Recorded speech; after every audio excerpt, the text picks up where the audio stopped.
This is a real good story about Bronx and his dad, Ryan, real United Airlines customers. We were returning home, and one of the flight attendants asked Bronx if he wanted to see the flight deck and meet Captain Andrew. I got to sit in the driver's seat. I grew up in an aviation family, and seeing Bronx kind of reminded me of myself when I was that age. That's Andrew, a real United pilot.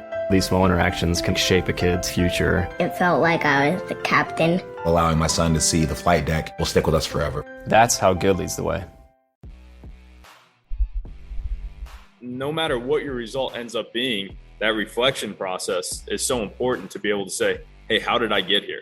You know, I hit 2 backside doubles. All right, why did that happen? What was I thinking? Because now it's repeatable.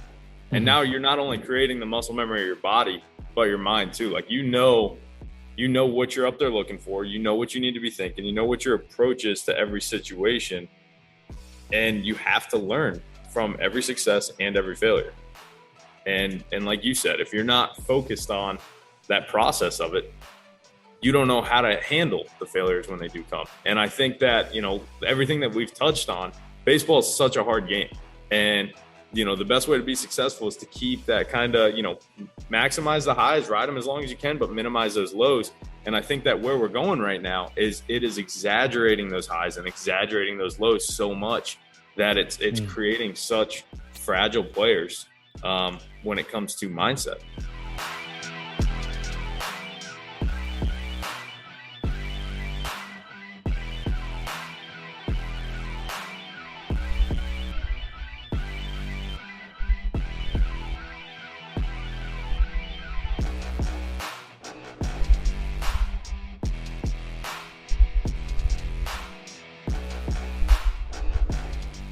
What's up, guys? Welcome to another episode of the podcast of Determined Society.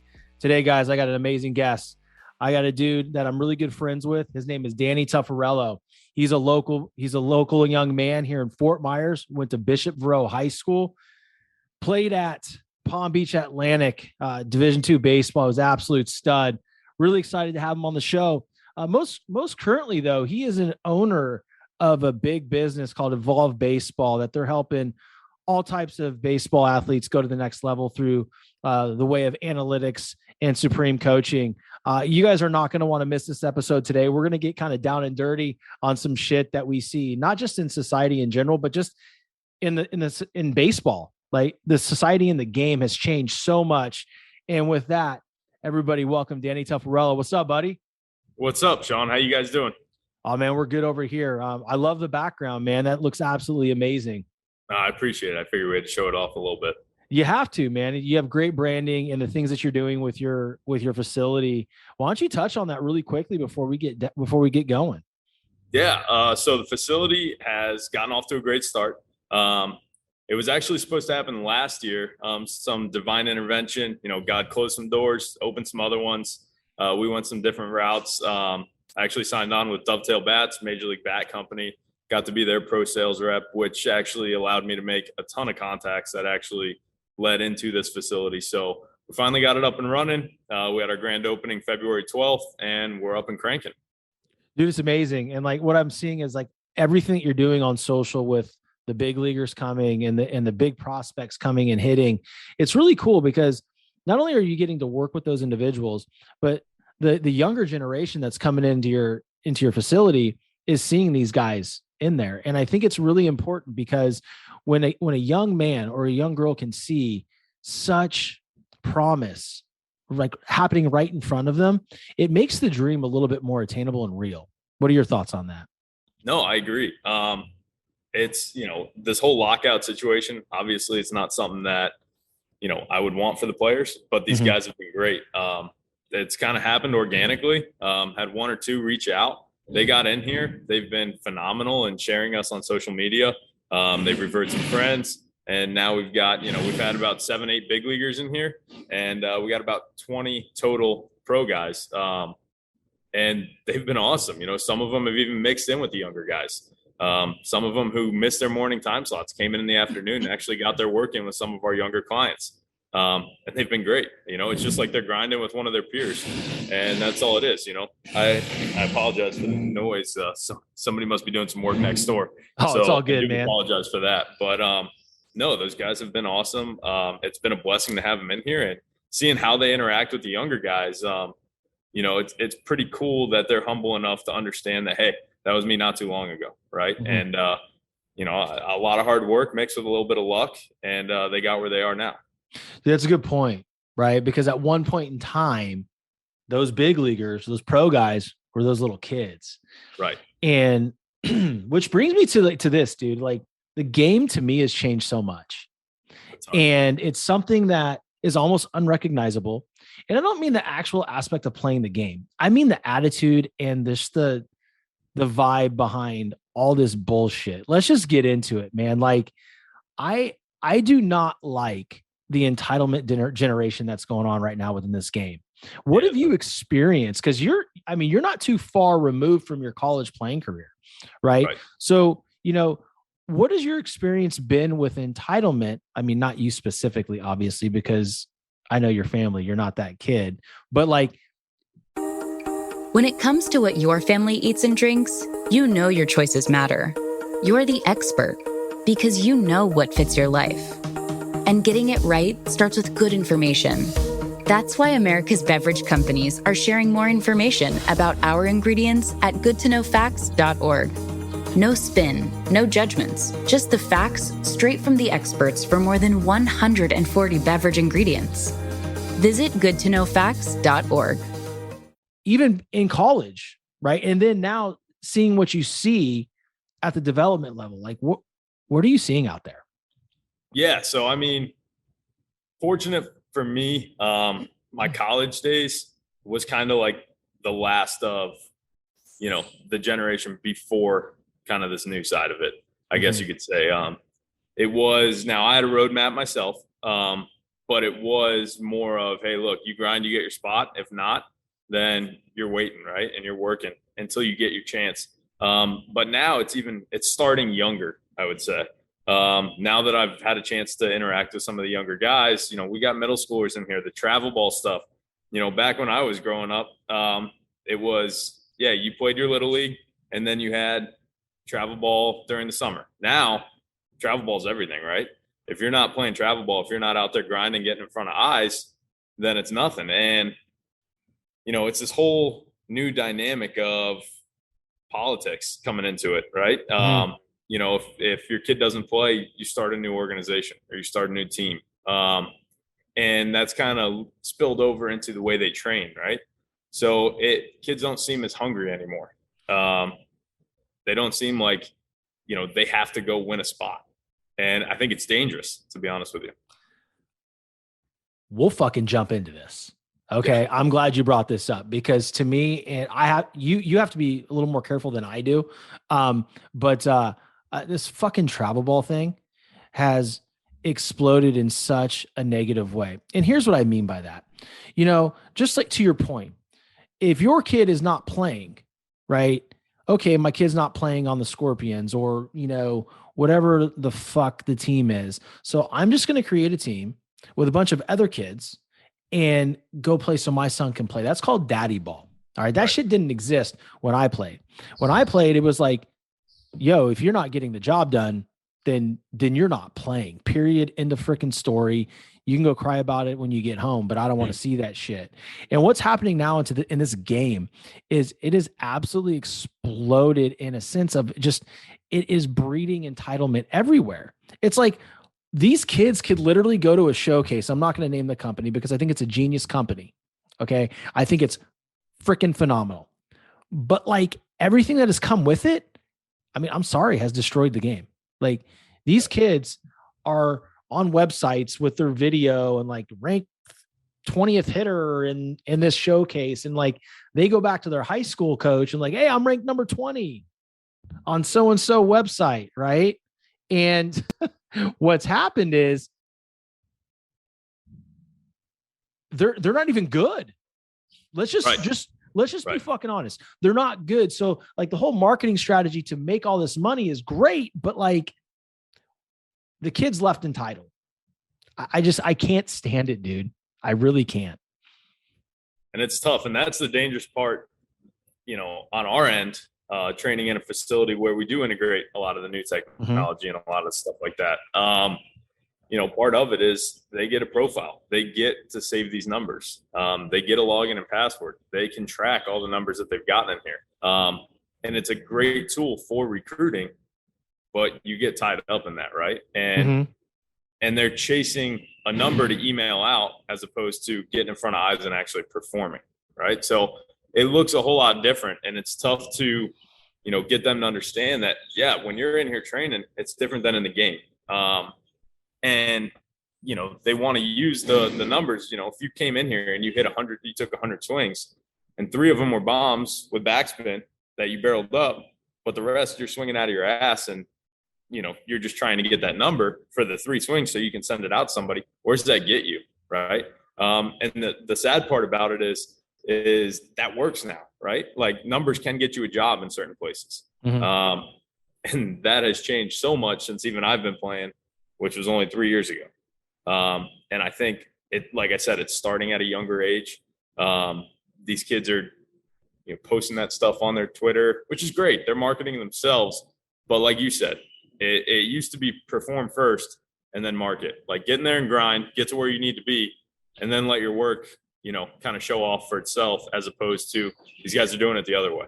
They're trying to chase these numbers, trying to market themselves. And then by chance, if they have a good game, then that's all you see on social media. See, that's the thing. I think social media is so great. I'm glad you touched on it. And I think it's really awesome that these kids are also marketing themselves, right? Because this is a business, right? It has turned into more of a business than even 3 years ago when you were playing. And then, rewind back to 1997 when I graduated high school. It was just like, if you're a dude, you were a dude. They found you, right? And what I've noticed is when these kids are this has turned into a show. Yep. It has turned into a fucking reality TV show. Like, these kids go on visits. Somehow they have this production video done of them in uniform and pads and baseball uniforms, and they're mean mugging the camera. And they got a picture with LSU this week, and they got a picture with freaking Miami next week. And it's like, what are we doing?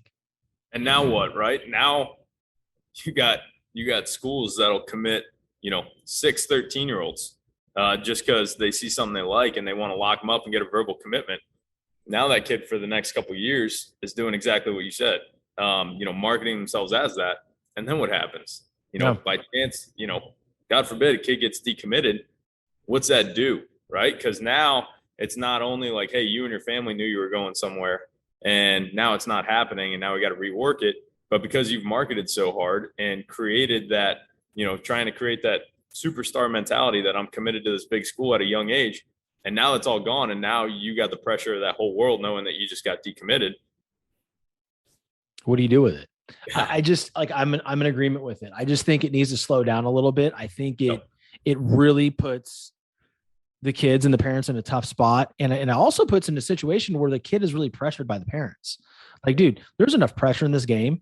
Right? It's a hard enough game as it is.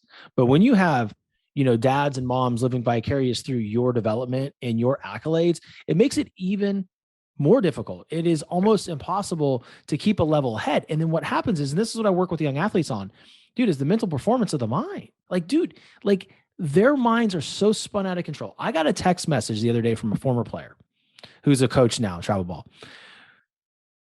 He goes, Coach, what do you have for a 12-year-old that has a perfectionist complex that went 2 for 3, had 2 doubles, barreled up in the gap, oppo, but only remembers the strikeout and says, like, all he does is fail? I was like, starts at home. Like, can I talk to his parents? Because that's really what it is. It's all this shit mixed together. It's the parents, like, leaving the ballpark, right?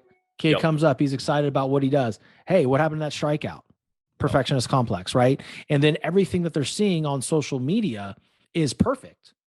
It is a highlight reel. So these kids are more susceptible to feeling like they have to be perfect. But it is happening at such a young age. 12 years old? Bro, 12 years old, I was playing pickle in between games at a Little League field, eating fries and a cheeseburger, ready to get on the field and have some fun with my friends. Like, where the fuck is that at? Yep. And I think that that's a fine line too. And I think that's what's hard, because that's what separates the dudes from the guys that kind of fizzle out, is having that level of perfectionist complex, right? Having that self-drive to say, you know what? Yeah, game time, good result. 2 for 3, double. I'm happy with that. But at the same time, it's like, how do I get back in the cage and grind on that failure and learn from that? But you look at the flip side, like you said, do you dwell on that? And then you allow that energy from the one failure to dictate your actions going forward? That's where it can't happen. And that's where it hurts you in the long run. And so I think that there is that fine line of being able to be your own biggest critic, right? But like you said, the parents make that hard, right? The parents nowadays are pushing these kids and almost wanting it for them more than they want it themselves. And I think that's dangerous, because kids lose passion for the game that way. Dude, you're seeing it everywhere. Yeah. I mean, you're seeing, like, listen, dude, and listeners, I want you guys to be very, very clear, because you guys hear me say this shit all the time. I profoundly believe in performance. If you are not performing on a consistent level, on a consistent basis, then you do not need to be in the lineup, or you do not need to be in the game. Somebody else needs to come in and they need to step in and do your job, because you're not doing it. However, when we're basing our worth based on performance and perfection, that is where, as an athlete, you are going to lose consistently, because there's too much failure baked into every single game, especially baseball. Yep. You fail 70% of the time and you're a Hall of Famer. I mean, like, dude, you're not going to hit 1,000 every single game. And like you said, it's just really dangerous. It is dangerous for these young athletes because they don't know how to recover from it. And as well, along with that, and I'll touch on the training side of it, just because that's what I'm seeing. These travel ball coaches and these parents, their biggest thing is they see failure and they treat the symptoms as opposed to treating a cause, right? These kids now have so many voices in their head saying, oh, you're flying your front shoulder, you're doing this, you're doing that. But it's being able to back that whole thing up and say, hey, where's that all coming from, right? Some guys, it's as simple as a mindset change. It's as simple as an approach. There might not be something mechanical, and vice versa. It might be something that happens before the swing even takes place, firing from a bad position. But they have so many voices in their head that now they have such a fragile complex of being on that verge of mechanical and robotic and not allowing themselves to play the game, right? Go play the game. Go be an athlete. Go do what you do. You don't have to worry about all that stuff. Just go compete, right? And I think that because of that, kids are coming up and they're losing that fire, that they're losing that point to, hey, I got to go beat somebody, as opposed to now all their focus is on themselves and what they're doing and where they are physically. And again, I think that that's something that takes away from where the game is going at this moment. It's a good point, Danny. I think the biggest takeaway out of what you just said there to me was they aren't going out there and competing. Right. That was the underlying variable of what you said. They're going out there worrying about being perfect and worrying about their scholarship or who's going to see them. Kids aren't going out there anymore for the love of the game and just wanting to beat somebody. Like, what the fuck? Like that, you want to be a dude. If you're listening to this, you want to be a dude, go out to the baseball field and absolutely ruin someone's fucking day. Like literally that guy's 60 feet, 6 inches from you, throwing the ball, trying to embarrass you. His girlfriend's there watching. Embarrass him. Yeah. Like, and dude, like, I know that comment's probably going to, get some flack, and I don't really give a shit, because the people that aren't true baseball people, those are the people that are going to have an issue with that comment. Right. But like, for those of us that are dudes that played at a very high level, we know that our job every single day when we get out there in the batter's box or whatever it is we're doing, for me, catching, throwing runners out, was to absolutely embarrass that other person. Yeah. And everybody's mindset's different. For me, that's how it was. I had to have that. I had to draw on that dog mentality, or I was done. And to be honest with you, I've seen dudes find a spot in Power 5 D1 schools because they were dogs. Yeah. There's a kid I used to play with, Drew Friedman. I'll never forget it. We were playing Swiftfield. Kid went 0 for the weekend, got a scholarship to Wake Forest that weekend. I remember that kid. Yeah. Yeah. Why? Because he was 0 for the weekend, But every single time he sprinted out on the field, and that kid just wanted to go beat somebody. It never stopped. It never said, hey, look, I failed here. It was the whole weekend, just go compete. And he found himself a spot just based off his mentality and the way he carried himself on the field. Because he was so focused on the process and not the result, right? And I think that's what we're missing in today's society, and society in general, right? Everybody wants it quick. They want the easy bake oven success. They want the easy bake oven scholarship. It's a fucking joke, right? It's like, when you see an overnight success, it actually took a decade, right? But like we're so conditioned to want shit now, and we focus on result. And dude, I'm not going to lie. Like, I'm a performance-based individual.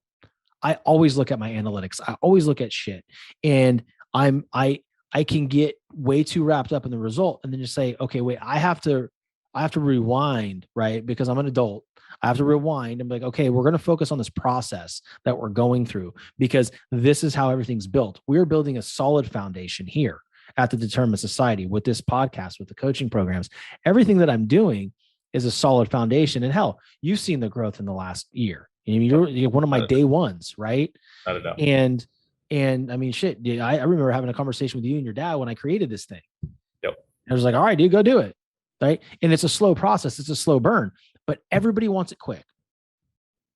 They how quickly, Danny, let's say we sign up for a year. How quickly can you get my son, ready to rock and roll and get a scholarship? Dude, I don't know.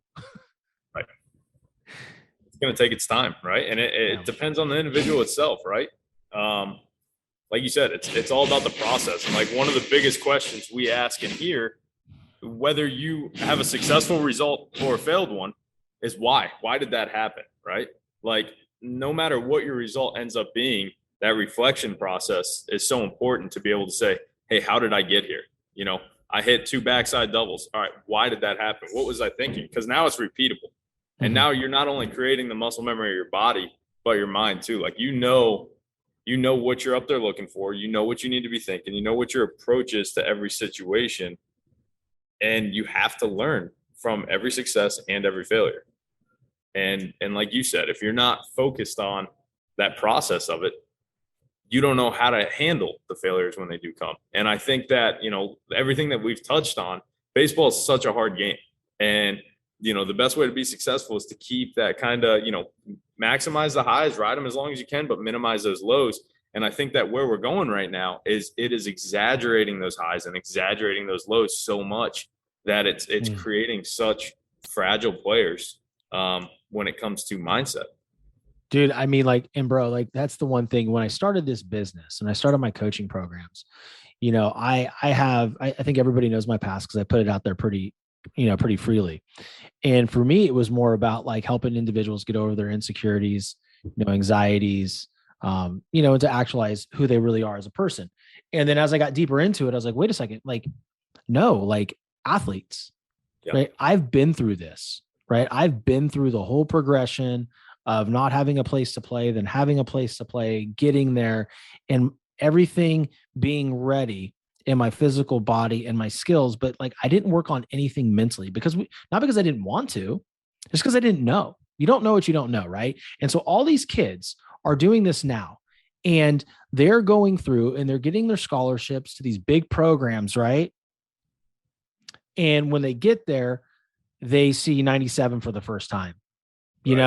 When they get there, they see another catcher or another shortstop is just as good or even better than them physically. And they don't know how to handle that. Right. Because it's all mindset. They don't realize that whatever's happening to the side of them that they don't need to even be paying attention to, they need to focus on becoming the best of them they can. And if they can do that on an every single day basis, focusing on the process and working their ass off, results are going to come, because that's the law of the universe, right? That's what happens. But there's a broken wheel in the cog here. And dude, I got to tell you, one of the biggest broken wheels is imagine that kid going to that D1 scholarship, right? He or she gets on campus, whatever sport it is, and they're promised the world. And they get there and they've got 5 other people at their position. Well, instead of fighting and battling in winning a fucking spot. What we have right now is coach is a dick and I'm going to transfer. I'm out. I made a commitment, but I'm going to fucking go because I'm not going to be back up. I'm too good for that. So I'm going to go to this other school and leave all my boys or all my girls behind and then, and just walk into a starting spot.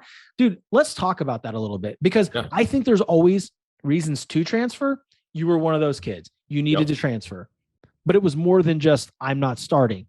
Like, but now it's like, we got NCAA transfer portal. Like, dude, it is absolutely insane. Right.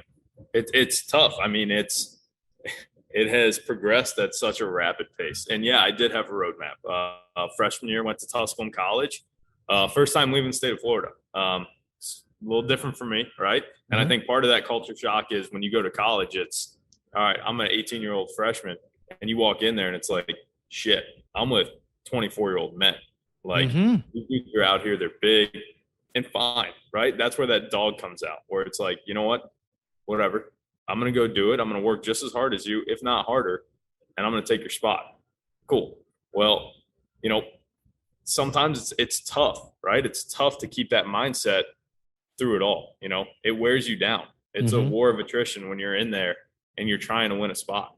For my roadmap, I hated the cold. I got to be honest with you. And, I did find myself making a couple excuses for myself, right? I hated performing in cold weather.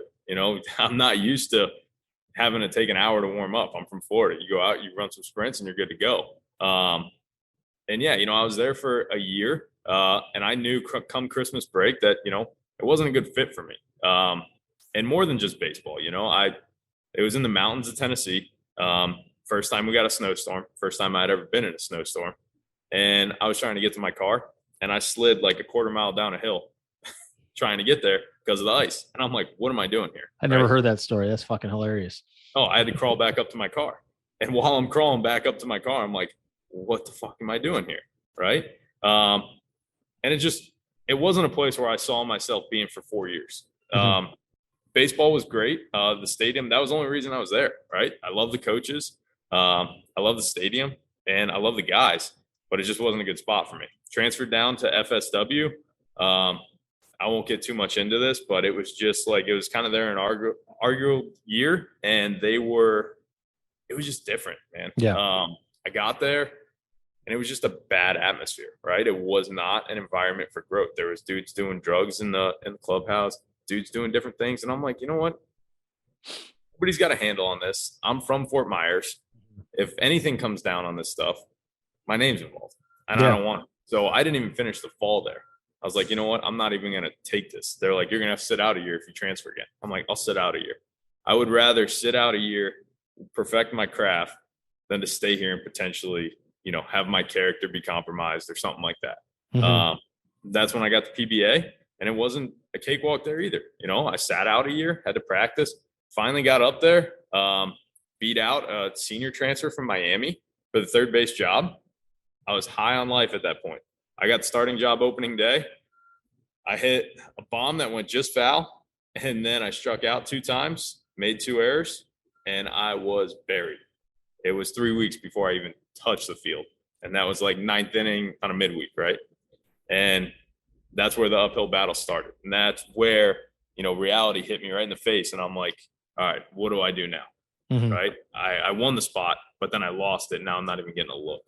How do you get back on a radar? And that's where it became tough for me, but you battle through that. Right. And I had the career I did because I stayed there and I got through that. But now it's a little different. And like you said, there are guys that transfer for the right reasons. But there's also some guys that are in that travel ball, daddy ball mode per se, where it's like, you know what, if I'm not going to play here, I'm going to go somewhere else. And they're going for the names of the school too, as opposed to a fit. That's a good point. The thing is, and I totally forgot you were at FSW. Like, I mean, I think it's because I've known you for so long and I'm so close with your dad. Like, that didn't even freaking register. When you're telling me the story, I'm like, I don't remember this guy ever being there for a season. And then when you said you left after the fall, I'm like, okay, now I remember. So I have a couple Division I athletes that are struggling with this specific thing right now that I work with, and I want you to talk about it a little bit. So they're in the lineup opening day, right? Had a rough first 2 games, and now they're buried on the bench. What were some of the strategies mindset wise that you employed on a day-to-day grind in order to get back on the radar and not just quit on yourself? Yeah, I think that you ever seen the movie Facing Giants? Yes. Okay, so it's a football movie, but it's a Christian-based movie. Mm-hmm. And they talk about one story about 2 farmers, right? And the story's titled "Preparing Your Fields for Rain." And they were going through this terrible drought, and these farmers' crops weren't coming to fruition. Couldn't get any rain to water them, and both of them were praying to God for rain. Well, only one of those farmers actually went out and prepared his fields for that rain, and that rain came, and only one of their fields got ready. Right? Only one was able to be harvested, and I think that I took that and I ran with it. Right? I'm like, you know what? A lot of this stuff's out of my control, but the one thing I can control is that whenever that time does come, my fields are prepared. Right? I know that rain's going to come one day, and my field's going to be ready. And my mentality was, hey, when I do get that shot, they're not going to have a chance to take me out again. And that's what it came down to. And there's a lot of vices that come with that, right? Yeah. Dad, I love you, but I'm sorry, right? It's tough with the parents because they do want it for you just as much, if not more. And you have to battle that off, right? It's parents saying, hey, go talk to your coach. No, don't go talk to your coach. It's okay if you want to have a man-to-man conversation, but don't go ask for playing time, right? If you're not putting in the work, these guys got enough going on. You got to go win your spot yourself. And and that's what got me where I am today. And through that process, I got turned down. I got contracts pulled from summer collegiate leagues. I was supposed to go play in the futures. I got buried on the bench after that opening day, and contract got pulled to the futures. Went and played in the South Florida Collegiate League. It was great. I got to work on my craft, and I showed up next year, and I was ready to rock. Dude, that story gave me goosebumps, dude. Preparing your fields for rain. Yeah. That's going to be the name of this fucking episode. Let's do it. All right. And that clip, that was amazing, dude, because that is everything that we talk about, and for those of you who are listening, we always talk about what you do in the dark comes to light. And that's exactly what Danny's talking about. He didn't get into this area of despair or a victim mentality because that shit's weak and it's disempowering. What he did was he worked on his craft so hard and so intently, and the key word is intently. And what happened when it was time for that rain, his field grew, right? And then he never came out of the lineup again, and he had a successful career at PBA because of that, because of the work that he did when he was benched. He didn't go into F this, F that. My coach is a dick. I'm better than that kid. This is bullshit. He went into work mode. And for those of you that are out there listening to this right now, that are in the battle of your life, like you are sitting there fighting your ass off to make yourself something, like, dude, this is your time. Get your field ready. Plant the seeds. Don't sit there and wish you would have when it starts to rain, because by then it'll be too late and someone has already taken your opportunity. Right. Danny, that was so powerful, because, the faith that you had in yourself to sit out a year and say, screw it, I'm not going to be a part of this bad culture. I'm going to trust in myself. I'm going to bet on me, and I'm going to go sit out another year. That was 2 years in a row you sat out. Yep. Like, dude, you didn't play baseball for 2 years, like in an actual spring game. And for everybody that is listening, like that's a lot. That's like almost 200 ABs that you're not getting.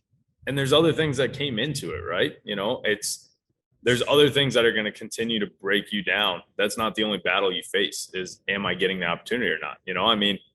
You work so hard and you grind. I remember I was out there taking extra ground balls right before my junior year. So that was technically my sophomore year, right? So I sat out a year, and then it was a sophomore year where I think I only got like 30 at bats, something like that. And then going into my junior year, had a great fall, getting ready to roll. I'm like, all right, this is it, right? I'm going to get my shot, and I've been putting in all this work, and I'm ready. What happened right before Christmas break? I'm out there taking extra ground balls, tried to make a diving play, broke my hand, had hand surgery, missed the first month of the next season. And it's like, here we go again, right? But but it's just like you build up your armor so tough, per se, that you just got to get to the point where it doesn't matter what happens. Like, it's like, all right, this is just par for the course. Some shit is bound to happen that's going to try and deter me. And you just got to roll with it, right? It's that dog mentality of saying, look, it's not going to take me down.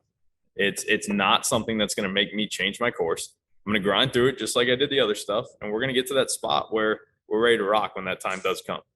It's so valuable and powerful because there's so many athletes out there and so many just adults in general that will face adversity in a similar situation. Yep. Right. And they just go, here we go again. Fuck it. I'm done. I think it's so powerful that you push through, especially at a young age. You've always been really wise beyond your years. You have really good parents. You have a really good parental unit, a great family. And I think it's so important. Yeah. Your dad, was he hard on you? Absolutely. But you'll find too, because you're a dad now, when you're raising your daughter and your other future kids, like you want them to be so successful because you don't want to see them in pain. Right. And dude, and that's it. That's all it is. And that's why I think parents can be so great, but also so constricting. Like I know my dad, he wanted nothing but the best for me. He went about it the wrong way. But what he did do is he taught me how to work. He taught me how to work. He taught me how, and that's how I've been so successful, right? Is because I just don't stop. Now I learned that from him, but I have an 8-year-old, as you know, who's playing baseball, and I have to check myself every single game, every single practice. Because I'm just, dude, I'll get that baseball dog mentality. And then I have to realize that my kid is 8. Yeah. And his only job right now is to have fun and pay attention. Now, if he doesn't pay attention, he's not focused, I get pissed. I'm not going to lie. I'm going to get mad. Like it takes zero talent to have fun and pay attention. That's it. And, the parents nowadays, they want it so badly because it could be like living vicariously through that male or female athlete, right? For them to achieve something that the mom or dad wasn't able to when they were an athlete. Or it's just, you just don't want your kid hurt. Right. And so when you don't want your kid hurt, you overprotect and you get too damn involved, man. And your dad wasn't that guy. Mine was that guy. But it's so hurtful to the athlete. It truly is, man. It is. And I see it on a day-to-day basis. I mean, I got parents where I train their kids and I can't wait until that kid turns 16 so their parents don't have to come in here with them for every single lesson, right? They don't have to be sitting here trying to speak over me, telling their kid they're not doing something or they're doing something that they shouldn't be. Allow the process to take place.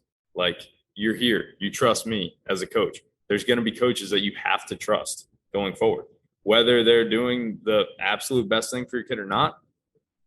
It's tough. And that's for the kid to decide, right? Through the results, right? You got to go through that process to find out. And that is one thing where the technology helps us bridge that gap. But like you said, it's something where I don't want to have to battle the parents, right? And that hurts kids too when it comes to the recruiting process, right? How many crazy dads are out there at this travel ball stuff that are yelling at their kids, getting on the coaches, screaming at umpires? Colleges don't want to deal with that, right? Because they know that parent's going to be the one ringing their phone once a week. Whenever their kid's not playing, they're going to have to deal with that. And they don't want that. So, my advice to parents is let that process happen, right? The struggle is beautiful. You got to let your kids struggle sometimes to be able to find their way. Yeah, that's a good point. Because not only is the athletic program getting the athlete, they're getting the parents too. Right.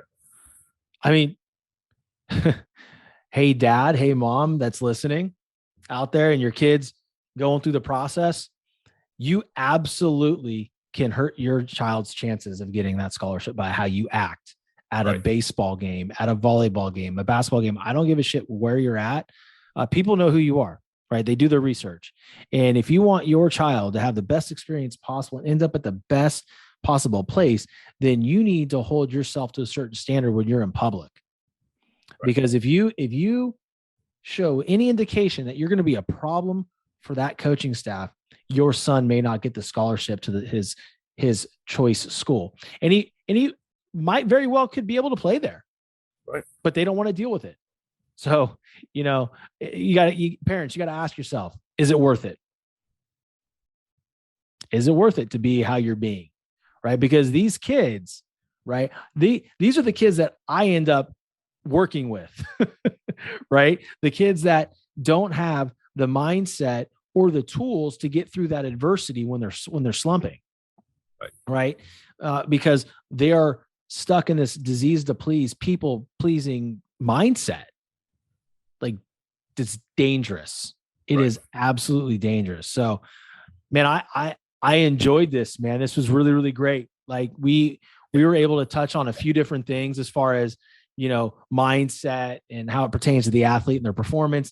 And we did talk about the transfer stuff. And the entitlement society within the game of baseball. I think all of these things are hopefully on the way out, but it needs people like you and I, Danny. Right. And your staff over there at Evolve and everybody you talk to, it starts and ends with us. We have to teach these kids that no matter what, I mean, it's going to sound a little hippie, but like, dude, these kids need to know that they're loved, even though if they suck during a game. Right. And they're not feeling that right now. They're equating their success to love when they get home, because if they get home and they go over 4 with 2 Ks and 2 pop-ups, they're going to get absolutely just waylaid by their dad. Yep. That is fucking killing the game. And, but more than anything, it's killing the athlete. Yeah. And the approach, right? Because now these kids are approaching that game saying, hey, I don't want that to happen. It's a passive mindset as opposed to having, like you said, intent to go be great, to go up to every at bat saying, hey, I'm gonna smoke something in the right center gap here. Not, God, I hope I don't strike out so I don't have to hear about it. Dude, and we both know that what we resist persists, right? Our thoughts become things because we will them to happen in actual reality. Don't strike out, strike out.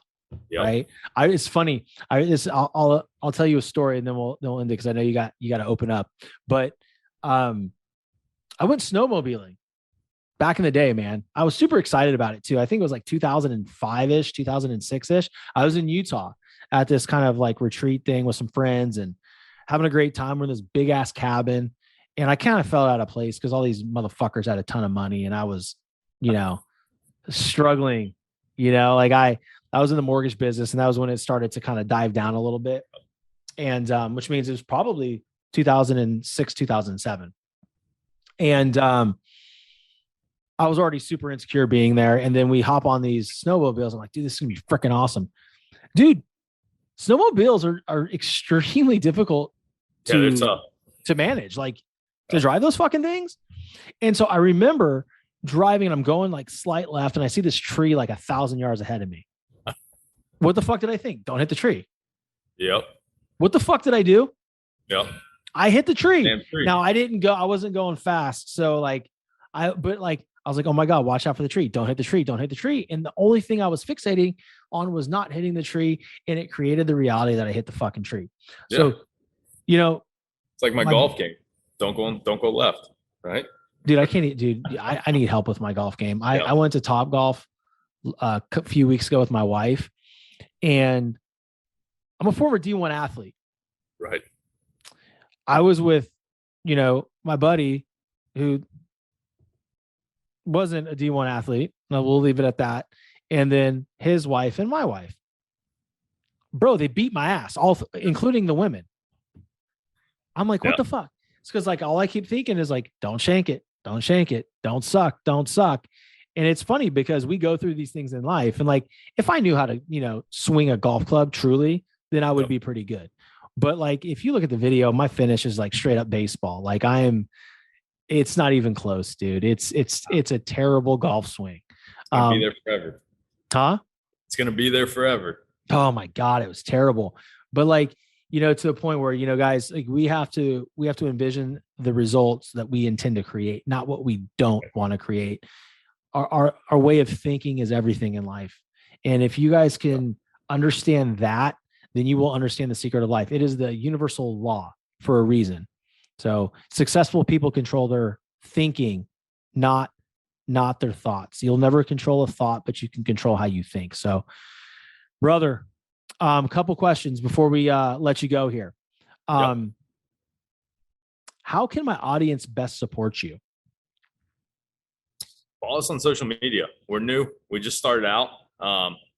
We've had a ton of organic growth. We haven't done a ton of crazy marketing.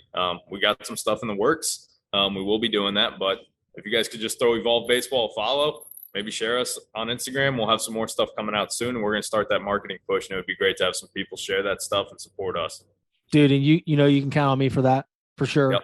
I'm going to, in the show notes, I'll put your handle so everybody can follow you, and then I'll tag you on socials when I drop the promos and the clips and everything like that. So, most importantly, dude, how can I best support you? Hey, keep doing what you're doing, right? It makes my job easier. These guys come in here with more solid mindsets. My success is hinged on the success of others that come in here, and people like you out there that are evolving this whole mindset game, right? And that's why we've named it this way. Everything's always evolving. Your life, your game, everything. So, we evolve mindset, evolve training, evolve your game. And that's how we came up with this name. So you keep doing what you're doing. You evolve the way other people are thinking, other people are going about their day-to-day life. And it's going to make my job a hell of a lot easier when I got guys coming in here with a solid foundation that starts up here. Well, I'm going to tell you what, dude, I'm really looking forward to all the collaborations that you and I are going to be doing together. So the baseball world, that is your fucking warning. that we will be doing a lot of shit together, and because he's a great person, a great coach, and I like to think of myself as the same. So we're going to be changing the game here in the local area and helping out a lot of athletes nationally. So, no doubt. Hey man, I appreciate you, Danny. I appreciate you. Thanks for having me on, man. Absolutely, brother. You be good. Hang out for a second. Yep. All right, my man. Be good. All right.